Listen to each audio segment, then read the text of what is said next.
وجاءوا على قميصه بدم كذب قال بل سولت لكم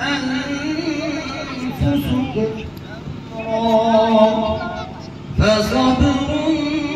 جميل والله المستعان على ما تصفون. وجاءت سيارة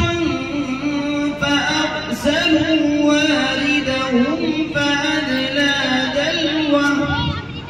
قال يا بشرى هذا غلام وأسروا بضاعة والله عليم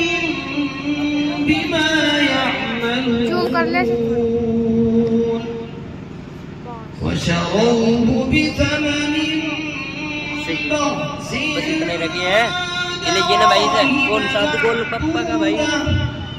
وكان فيه